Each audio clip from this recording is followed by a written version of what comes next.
Quiero hablar del efecto del viaje de Sánchez a las relaciones entre España e Israel con don David Achuel, que es presidente de la Comunidad Judía de Madrid. Muy buenas tardes, David. Buenas tardes. Buenas tardes. Gracias. Gracias. Matizo, presidente de la Fundación Hispano-Judía. Es verdad, siempre me haces ese matiz y yo siempre, no sé, debo tener la secreta ambición de que vuelvas a ser presidente. No volveré. Fue un cargo durante muchos años y la verdad que lo disfruté mucho, pero hasta ahí. Ahora nos lidera otra persona y estoy feliz que así sea.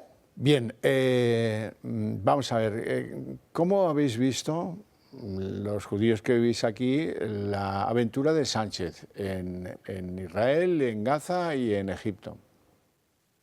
Bueno, yo creo que sería algo para reírse si no fuera tan grave, ¿no? Realmente sorprende hasta qué punto el presidente del gobierno tiene unas ocurrencias de creer que se va a plantar en un país democrático a darle una lección a personas que llevan años dirigiendo un país con toda una serie de complejidades, que se enfrenta al terrorismo local e internacional, y darle unas lecciones a Israel de cómo gestionar lo que ha sido el ataque más destructivo de una organización terrorista a ningún otro país en el mundo, pues yo creo que es una vergüenza realmente. Y que haya venido con su homólogo belga en una especie de intento de dar un poquito de luz a lo que han sido estos 6 meses de presidencia del Consejo de Europa, pues lo hace vergonzoso, ¿no? Ha habido diferentes partes de este episodio que realmente demuestran que ha intentado jugar con los medios de comunicación. Resultó las primeras horas aquí porque vimos simplemente el intento de chorreo que le hizo a Netanyahu, pero cuando ya se vieron los 10 minutos de respuesta de Netanyahu, seria, sobria y respondiendo a cada punto, pues ha quedado en evidencia que el presidente Sánchez iba a lo suyo, a sacarse unos minutos para quedar de hombre fuerte de Europa, cuando en realidad lo que está haciendo es utilizar una situación política de una manera vergonzosa. Sí. Por cierto, el día que se liberaron los primeros rehenes, no hay que perderlo de vista, en el paso de Rafah hacia Egipto. Bueno, además, poner como ejemplo la negociación que tuvo lugar con ETA en España, pues es no conocer el mundo de Hamás, ¿no? Bueno, yo creo que la propia felicitación por parte de Hamás a Sánchez lo dice todo, ¿no? Que el gobierno de España ha tenido una serie de frases supuestamente claras y audaces, ¿no? Un posicionamiento claro y audaz, es lo que dice Hamás sobre el gobierno de España. Es una vergüenza, ¿no? Realmente que un grupo terrorista sanguinario que ha demostrado quién es el 7 de octubre, matando a miles de personas, secuestrando a 240 personas, mutilando, torturando, violando, y que te vengan a felicitar, la verdad que a mí me daría vergüenza. Desde luego. Bueno, ¿en qué queda la relación entre Israel y España a partir de la desastrosa visita de Sánchez? Pues yo espero que sea un contratiempo en una relación que desde el año 86 ha sido una relación extraordinaria, ¿no?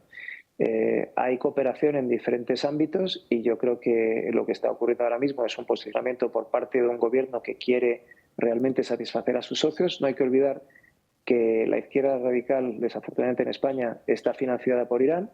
No hay que olvidar que quien financia a Hamás es Irán con Qatar y que hay una serie de objetivos que deben cumplir, ¿no? Entonces, aquí decimos siempre que el que paga manda y yo creo que esto es parte de esa evidencia.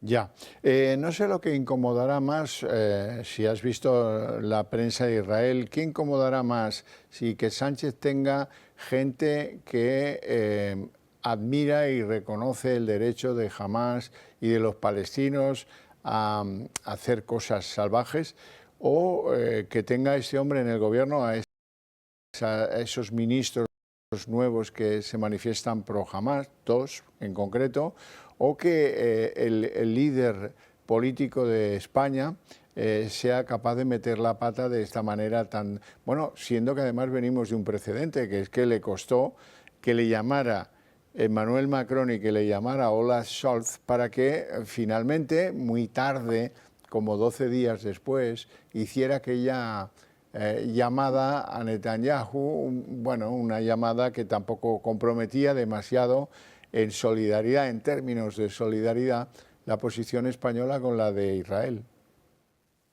El gobierno de España ha llegado tarde y mal a esta última semana. Es evidente que España tendría que haber reaccionado desde el primer día expresando solidaridad. También los socios de la coalición. No fue el caso. El mismo 7 de octubre, donde todavía no se sabía hasta qué punto el acto terrorista había sido de grave y de violento, ya estaban los socios de Sánchez solidarizándose con la causa palestina, sin saber cuántos miles de víctimas había habido. A mí me gustaría hablar también de realidades, ¿no? Las mujeres que han sido violadas, ¿dónde están nuestras feministas en España que tanto alarde hacen cuando hablan de violencia de género? ¿Por qué no denuncian lo que ocurre en Gaza?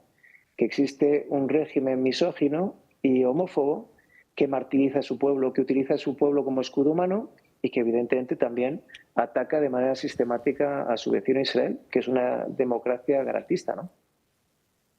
Pero poco a poco el que quiere entender entiende, porque está haciendo, yo creo que un trabajo muy bueno la inteligencia de Israel y la difusión de los hallazgos de la inteligencia de Israel en territorio de Hamás en Gaza, por ejemplo con los túneles, por ejemplo con los explosivos, por ejemplo con el uso de la población civil como escudos humanos, de los hospitales. Todo eso empezamos a entenderlo. Algunos pensaban que eso era propaganda y al final tienen que admitir que eso es la realidad.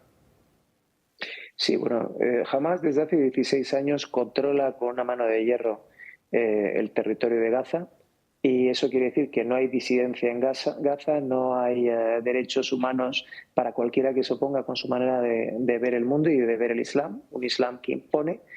Y recordemos que es parte de los hermanos musulmanes, es parte de ese grupo de terroristas en todo el mundo que son los responsables de los atentados aquí del 11M, de Bataclan en Francia, y por lo tanto nosotros lo único que podemos hacer es intentar entender el conflicto desde aquí y entender quién se parece más a nosotros, qué sociedades tienen los mismos valores que la nuestra.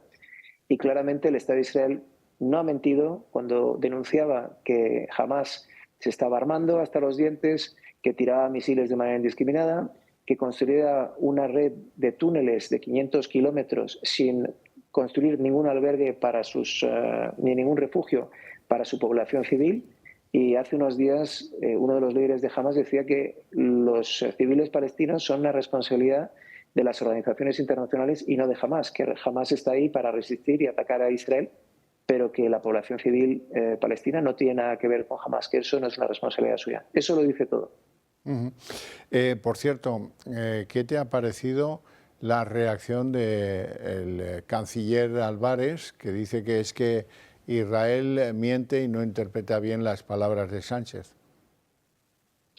Yo creo que hay que irse a la realidad, y si uno quiere ver la hemeroteca, cuáles son las palabras que este gobierno lleva utilizando sobre tantos temas, empezando con la amnistía y muchos otros temas más.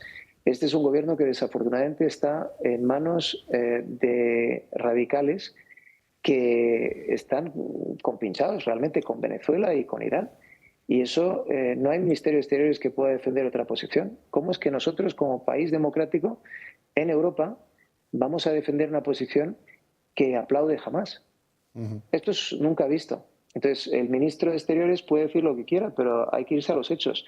España lo que tiene que hacer es atender a las explicaciones que está dando al mundo a través de filmaciones y a través de realidades un Estado democrático amigo y aliado en la zona, y dejarse de conflictos políticos que se intentan traer a España por ventajas partidistas, ¿no? Yo creo que ha sido muy clara también la posición del gobierno, con dos ministras que han salido hace poquito y dos ministros que han entrado hace poquito, y han tenido ese mismo comportamiento anti-israelí que no pro-palestino, porque la realidad es que la población palestina está martirizada por Hamás. Esto es un conflicto entre Israel y Hamás.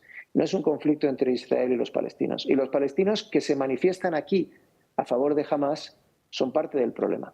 El problema no son los palestinos que quieren vivir en libertad y que quieren vivir sin una teocracia activa que les quita derechos. El problema es los que creen que una organización terrorista teocrática quiere imponer a sangre y fuego su perspectiva del mundo. Ese es el problema.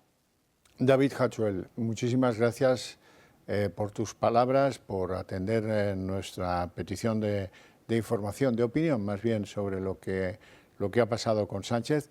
Te deseo una feliz tarde dentro de lo que cabe y a ver si muchos rehenes, se amplía la tregua y muchos rehenes pueden volver a Israel hoy mismo, por lo menos esos 50 Ojalá. que estaban previstos. Bueno, no sé si sabes que aquí llevamos, pues eso, desde hace por lo menos un mes, empezando el programa diciendo siempre lo mismo. Exigimos la liberación de los rehenes que están en manos de Hamás, etcétera.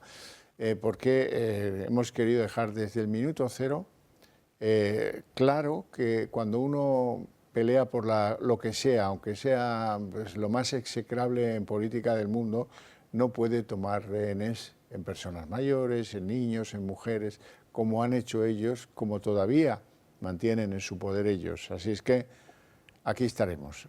David, un abrazo muy fuerte y muchas gracias por todo. A vosotros, muchísimas gracias.